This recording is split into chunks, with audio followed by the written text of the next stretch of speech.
میت کو غسل دینے والا غسل کرے۔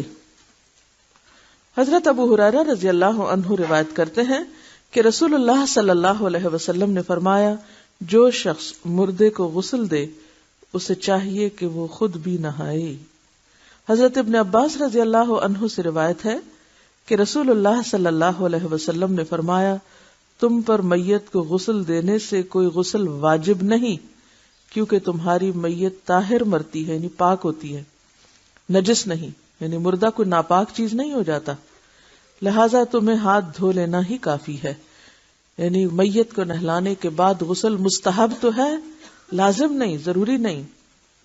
دونوں احادیث کو ملانے سے یہ مسئلہ ثابت ہوا کہ جو شخص میت کو غسل دے اس کے لیے نہانا مستحب ہے، ضروری نہیں۔